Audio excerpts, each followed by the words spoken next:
Everyone, I hope you all are doing good in your studies. तो आ गया है नेक्स्ट पार्ट। हम कर रहे हैं BFUHS स्टाफ नर्स की तैयारी।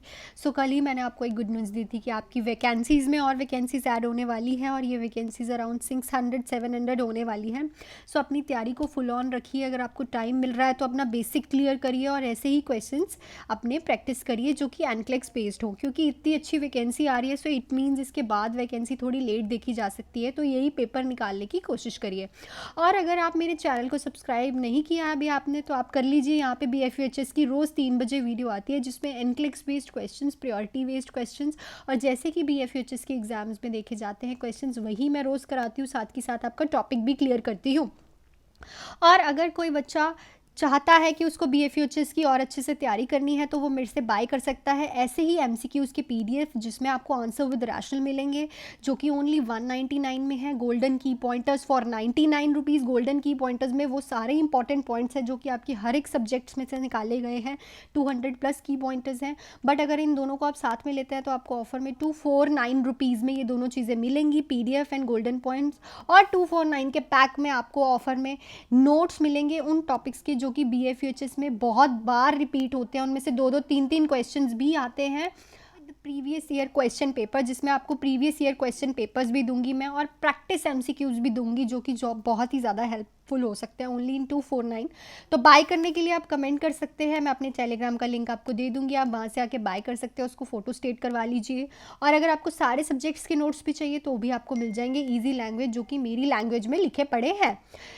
अगर आपको बाय करने हैं कमेंट करिए, मैं अपना टेलीग्राम का लिंक दे दूंगी, वहाँ से आके आप सीधा बाय कर सकते हैं। तो विदाउट एनी डिले हम अपने नेक्स्ट क्वेश्चन से चलते हैं। 356 क्वेश्चन मैं ऑलरेडी करा चुकी हूँ। मेरी पिछली वीडियोस आप जाके देख सकते हैं। मैंने प्रीवियस ईयर पेपर भी सॉल्व कराया है।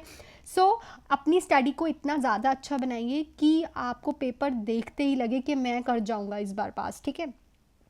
क्वेश्चन पे चलते हैं। 4-year week old infant admitted with the diagnosis of hypertrophic pyloric stenosis present with the history of vomiting. The nurse should anticipate that the infant's vomit should contain gastric content and which of the following। तो 4 साल का old infant है, 4 weeks का, diagnose हुआ हाइपरट्रॉपिक pyloric stenosis, जिसका मतलब क्या होता है कि जो पाइलोरिस है, ठीक है, उसकी नैरोइंग हो गई है, ठीक है। और स्टमक्स एंड स्मॉल इंटेस्टाइन के बीच की जो ओपनिंग होती है उसकी नैरोइंग हो गई है। स्टेनोसिस मतलब टाइटनेस, ठीक है। तो और उसकी हिस्ट्री है कि उसको वॉमिटिंग हो रही थी। अब नर्स को क्या पता चलेगा कि उसकी वॉमिटिंग में कौन कौन सा कंटेंट आएगा गैस्ट्रिक कंटेंट के साथ। तो विच ऑफ द फॉलोइंग, तो ये आपकी इंटेलेक्चुअल बेस्ड क्वेश्चन है। आपको पता है कि हाइपरपोलरिक स्टेनोसिस में वॉमिटिंग में क्या आता है। इन 4 ऑप्शन में से क्या आएगा? Bile and streaks of blood, mucus and bile, mucus and streaks of blood, या फिर स्टूल एंड बाइल। जिसको हाइपरपाइलोरिक स्टेनोसिस होता है उसकी वॉमिटिंग में mucus and streaks of blood देखा जाता है। जो चीज़ आपको नहीं लगती है वो नोटबुक और बुक में अपनी लिख लिया करिए, ताकि आप दोबारा से जब रीड करें तो आपको पता चलता रहे। Mucus and sticks of blood देखे जाते हैं। देखो, बाइल और स्टूल तो नहीं देखा जाता, बिकॉज पाइलोरिस मतलब इंटेस्टाइन में, तो इंटेस्टाइन का नहीं आएगा हमेशा, जो ऊपर वाला है, क्योंकि जो ऊपर वाला स्टमक का कंटेंट है ना वो ऊपर को रिगर्जिटेट मारेगा, इंटेस्टाइन में तो जाएगा ही नहीं, क्योंकि जो पाइलोरिस है वो बिल्कुल नैरो हो जाता है, ठीक है। तो स्टूल एंड बाइल तो देखा नहीं जाता। जो mucus and sticks of blood देखा जाता है। ब्लड क्यों देखा जाता है? बिकॉज एकदम से प्रोजेक्टाइल वॉमिटिंग आती है, जो इसका मेन साइन है। Next question है, infant is admitted to the pediatric unit with the diagnosis of hypertonic pyloric stenosis after vomiting for several days. Which of the following nursing diagnosis should be the priority?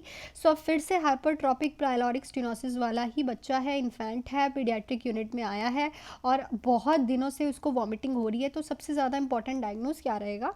Deficient fluid volume related to prolong vomiting, infective airway clearance related to impaired swelling, imbalance nutrition less than body required, bowel incontinence related to abdominal pain. देखो सबसे ज़्यादा important रहेगा जो right diagnose होगा इसका, that is deficient fluid volume related to prolonged vomiting, क्योंकि आपको question में लिख के दिया हुआ है कि सेवरल डेज से उसको वॉमिटिंग हो रही है। फ्लूइड वॉल्यूम जो डेफिशिएंट हुआ है उसको मेंटेन करना पड़ेगा। आफ्टर ऑल इन्फेंट है, वो क्या कर रहा होगा इस टाइम? फ्लूइड पे ही, मिल्क पे ही जिंदा रहता है, ठीक है। वो कुछ सॉलिड नहीं खाता, सॉफ्ट डाइट नहीं लेता, कुछ एक्सटर्नल नहीं लेता। वो इस टाइम सिर्फ फ्लूइड दैट इज़ मिल्क पे ही रहता है, मदर मिल्क पे ही। इस टाइम हमें उसका डेफिशिएंट फ्लूइड वॉल्यूम जो है प्रोलॉन्ग्ड वॉमिटिंग से उसको मेंटेन करना पड़ेगा। So this diagnosis right. Next है nursing staff has finished restraining a client in addition to determine whether anyone was injured the staff is mandated to evaluate the incident to wait which of the following ultimate outcome. तो एक nursing staff है, अभी अभी restrain करके हटी है client को, ठीक है, इन एडिशन टू डिटरमाइन कि कोई इंजर्ड तो नहीं हुआ है, ये देखने के लिए जो स्टाफ है वो इवैल्यूएट करती है इंसिडेंट को ताकि वो ऑब्टेन कर पाए अल्टीमेट आउटकम। देखो जब किसी को रिस्टेन करते हैं, कोई पेशेंट रिस्टेन से प्रॉब्लमेटिक हो जाता है तो उससे हमें पता चल जाता है कि अगले वाले पेशेंट को हमें ऐसे रिस्टेन अब नहीं करना। तो अल्टीमेट आउटकम के लिए वो क्या इवैल्यूएट करेगी? Coordinate documentation of the incident, resolve negative feeling and attitude, improve the use of restraint procedure, calm down before returning to other client. So देखो सबसे ज़्यादा इंपॉर्टेंट होता है कि वो इम्प्रूव करे यूज़ ऑफ रिस्ट्रेन प्रोसीजर। देखो अगर कोई इंजर्ड हुआ है, was injured, whether anyone was injured, the staff is mandated to evaluate करना है। तो उससे क्या होगा कि जो इम्प्रूव होगा जो उसका रिस्ट्रेन प्रोसीजर है, इससे क्या होगा, इवैल्यूएशन हमें क्या हेल्प करती है, इम्प्रूवमेंट में ही हेल्प करती है कि अगर हमारा आउटकम उतना नहीं निकला तो हम उस चीज़ को इम्प्रूव करेंगे। सो इस पेशेंट को जब वो एनी वन क्वेश्चन में लिखा है डिटरमाइनिंग और इवैल्यूएट, तो इट मीन्स हमें इम्प्रूव करेगी वो procedure. Next, the nurse is caring for a client who has experienced severe multiple trauma. The client arterial blood gas reveal low arterial oxygen level that was not responsive to high concentration of oxygen. The nurse is aware that this is finding a major indicator of developing which of the following condition. तो एक nurse है, care कर रही है client की जो कि अभी अभी एक्सपीरियंस किया है उसने मल्टीपल ट्रॉमास। तो जो उसका आर्टीरियल जो एबीजी गैस हम निकालते हैं, एबीजी बोलते हैं ना जिसको, एबीजी निकालो, तो उसका ऑक्सीजन लेवल जो है आर्टरी का वो बहुत ज़्यादा लो है और हाई कंसंट्रेशन ऑक्सीजन जो है रिस्पॉन्सिव नहीं है, नहीं आ रहा। तो नर्स किस चीज़ के लिए अवेयर हो जाएगी कि ये जो इंडिकेटर है ये किस कंडीशन को इंडिकेट कर रहा है। सो हमारे पास ऑप्शन है hospital acquired pneumonia, hypovolemic shock, acute respiratory distress syndrome या फिर अस्थमा।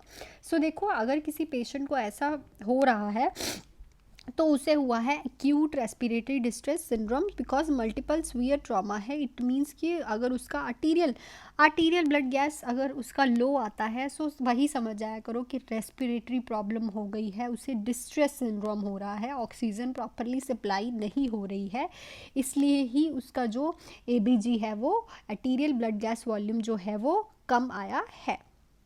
नेक्स्ट है client with chronic obstructive pulmonary disease is bedridden at home and get little exercise, the nurse should assess the client for which of the following.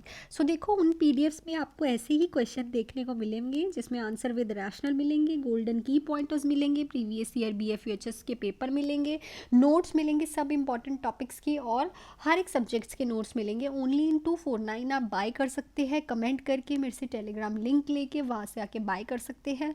अपनी तैयारी को इतना अच्छा बनाएं कि इस बार आप सीट ले जाइए, ठीक है, वैकेंसीज इंक्रीज हो रही हैं। सो कमेंट करिए और मेरे से बाय कर सकते हैं टेलीग्राम पे आके, उधर से आप फोटो स्टेट कराएं या फिर कहीं भी फॉरवर्ड करके आप उन्हें पढ़ सकते हैं। सो हमारा क्वेश्चन एक क्लाइंट है सीओपीडी का, ठीक है, बेड रिडन है होम पे और वो लिटिल एक्सरसाइज कर रहा है। तो नर्स किस चीज़ के लिए असेस करेगी क्लाइंट को? Increase sodium retention, increase calcium excretion, increase insulin use, increase red blood cell production. So ये हमेशा याद रखना जब भी कोई पेशेंट बहुत लंबे समय से बेड रिडन होता है तो उसका जो सोडियम है, सॉरी कैल्शियम है, वो क्या हो जाता है, उसकी जो एक्सक्रीशन है, मतलब जो कैल्शियम है जो उसकी एक्सक्रीशन है वो बहुत ज़्यादा इंक्रीज़ हो जाती है, जिससे बोन्स जो हैं फ्रजाइल हो जाती हैं, ठीक है, बहुत ही ज़्यादा टूटने लग जाती है, जो उनके पॉइंटर्स होते हैं वो भी जो है जिसको हम बोलते हैं ना कि हाँ वहाँ पे फ्रजाइल होने लग गई हैं, टूटने लगी हैं, सॉफ्ट हो गई हैं। सो जब भी कोई बेड रिडन पेशेंट होता है तो हम उसका कैल्शियम लेवल हमेशा चेक करते हैं क्योंकि उनमें कैल्शियम डिप्लीशन बहुत ज़्यादा होने के चांसेस होते हैं। नेक्स्ट है which of the following indicate that a 5-month-old weighing 15 lb are being treated for dehydration has normal urine output. The urine output is, so एक 5 महीने का बच्चा है, उसका वेट है 15 lb और वो ट्रीट किया जा रहा है डिहाइड्रेशन के लिए। तो उसका नॉर्मल यूरिन आउटपुट क्या होगा? 1 to 2 ml पर kg पर आर, 3 to 5 ml पर kg पर आर, 6 to 8 ml पर kg पर आर, 10 to 12 ml पर kg पर आर। तो इस क्वेश्चन का आंसर आप मुझे कमेंट सेक्शन में लिख के बताओगे। बहुत इजी क्वेश्चन है, डिहाइड्रेशन के टॉपिक से एक दो क्वेश्चन आ ही जाते हैं। और इस क्वेश्चन का आंसर आप मुझे कमेंट पे लिख के बताओ, जिनका सही होगा मैं उनको ज़रूर बताऊंगी कि उनका क्वेश्चन जो है वो बिल्कुल सही है। सो नेक्स्ट पे चलते हैं। A nurse is caring for a toddler who is assessed as hypertonicity, delayed fine motor skills, and poor control of coordination motion. This is indicative of CP, cerebral palsy classification. Select all that apply. So एक nurse है care कर रही है toddler की, जिसको assess किया है कि उसकी हाइपरटोनिसिटी है, उसकी जो मोटर स्किल्स हैं वो डीलेड है मतलब लेट है, और उसका पुअर कंट्रोल है कोऑर्डिनेटेड मूवमेंट में, मतलब जो वो चल रहा है उसका पुअर कंट्रोल है। सो ये किसको इंडिकेट कर रहा है? सेरेब्रल पाल्सी की क्लासिफिकेशन को। तो बताइए इसमें से और क्या क्या देखने को मिलेगा। So select all that apply. So abnormal involuntary movement, worm like writhing movement, या फिर poor coordination, gross motor skill impairment, hypertonicity. So आप आज देखो क्वेश्चन ने क्या किया है, क्वेश्चन ने खुद ही बता दिया है अपने ऑप्शंस के बारे में। देखो ऑप्शंस बीच में क्वेश्चंस के लिखे हुए हैं, बस थोड़े इधर उधर किए हुए हैं। क्या देखने को मिलेगा? एक तो हाइपरटोनिसिटी देखने को मिलेगी ही, यहाँ पे भी लिखा हुआ है having hypertonicity. Gross motor skill impairment, gross motor skill impairment मतलब जो मोटर स्किल्स होते हैं 5 टॉडलर्स के वो डीलेड है, और यहाँ पे इम्पेयरमेंट मतलब उसका जो है वो प्रॉपर नहीं है।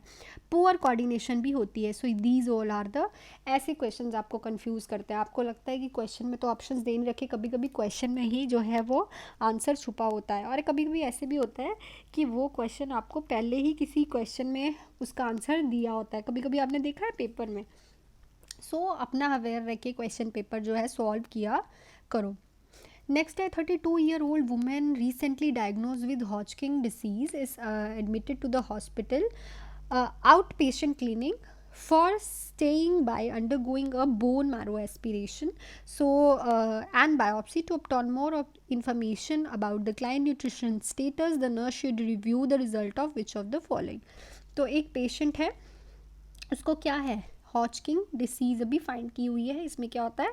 लिम्फेटिक सिस्टम जो होता है, इम्यून कैंसर हो जाता है इम्यून सिस्टम के पार्ट का, जिसको हम लिम्फेटिक सिस्टम भी कहते हैं, उसका कैंसर हो जाता है। तो अभी वो आउट पेशेंट क्लिनिक में आई है, जो कि बोन मैरो एस्पिरेशन के लिए और बायोप्सी के लिए आई है। सो ऐसी कौन सी इन्फॉर्मेशन है इस क्लाइंट के न्यूट्रिशन स्टेटस के बारे में, जो कि नर्स है रिव्यू करेगी? Results of which of the following test? Direct RBC count, direct and indirect bilirubin level, reticulate count, या फिर एल्ब्यूमिन लेवल। सो सबसे पहले तो आप अब कंफ्यूज हो जाओगे कि हॉचकिन लिम्फोमा है, कैंसर है इम्यून सिस्टम का, तो हम ऐसी कौन सी वैल्यू रिव्यू करेंगे। पर आपने एक चीज़ छोड़ दी कि उन्होंने हमें पूछा किसका स्टेटस रिव्यू करने के लिए, हमें पूछा है न्यूट्रिशन स्टेटस के बारे में पढ़ने के लिए। सो न्यूट्रिशन स्टेटस में इन चारों में से जो होएगा वो होगा एल्ब्यूमिन लेवल, क्योंकि एल्ब्यूमिन लेवल से हमें पता चलेगा कि बॉडी में प्रोटीन जो है सफिशेंटली इंटेक लिया जा रहा है। एल्ब्यूमिन ही हेल्प करेगा ना, ऑनकोटिक प्रेशर मेंटेन करता है और सबसे अबंडेंट प्रोटीन है बॉडी में। सो एल्ब्यूमिन लेवल हमें बताएगा कि बॉडी का न्यूट्रिशन स्टेटस कैसा है। क्वेश्चन देखो बहुत बड़ा है, बस पॉइंट एक पकड़ना है, न्यूट्रिशन स्टेटस। ऐसे ही क्वेश्चन आपको PDFs में मिलेंगे। सो ऐसे ही क्वेश्चन वैसे भी आप प्रैक्टिस करो फॉर BFUHS। सो एक और क्वेश्चन कर लेते हैं। Which of the following best indicate that the client peristaltic activity is returning to normal after surgery. Question important है, ऐसी कौन सी चीज़ इंडिकेट करेगी कि क्लाइंट की पेरिस्टाल्टिक एक्टिविटी दोबारा से नॉर्मल हो रही है after surgery? The client passes flatus, the client says that she is hungry, bowel sounds are hypoactive on auscultation, peristalsis can be felt on abdominal palpation. सो अगर after surgery हम पूछते हैं, आपने देखा होगा कि आपने गैस पास की है, अगर वो गैस पास करता है पेशेंट, तो इट मीन्स उसका peristalsis activity return to normal आ रही है after the surgery. So this is all about today video. I hope कि आपको अच्छे लगे हों, क्वेश्चन अच्छे लगे हैं तो please hit the like button, subscribe to my channel, और ऐसे ही इस चैनल को प्यार करते रहिए जैसे आप अभी तक सपोर्ट कर रहे हैं। और अगर आपको MCQs के PDF rationale with answers buy करने हैं, या फिर गोल्डन की पॉइंटर्स बाय करने हैं, इंपॉर्टेंट टॉपिक्स के मेरे लैंग्वेज में मेरे खुद के बनाए नोट्स बाय करने हैं, या फिर आपको प्रीवियस ईयर पेपर साथ में चाहिए, तो आप बाय कर सकते हैं ओनली इन 249 रुपीज़। कमेंट करके मेरे टेलीग्राम का लिंक लेके आप मेरे से ये सब चीज़ें बाय कर सकते हैं, अपनी तैयारी को और अच्छा कर सकते हैं। देखो अपनी सेल्फ स्टडी से तो कर सकते हो, बट अगर आपको ऐसे ही क्वेश्चंस आंसर विद रैशनल से आपको चाहिए तो इट्स मोर देन इम्पॉर्टेंट कि अपनी जी जान लगाओ, आपको सोर्सेज मिल रहा है इतने कम अमाउंट में, सो आप वो बाय कर सकते हो। कमेंट कर दो, मैं टेलीग्राम का लिंक दे दूँगी। So thank you so much and all the best, और लाइक ज़रूर कीजिएगा, सब्सक्राइब ज़रूर कीजिएगा। बाय।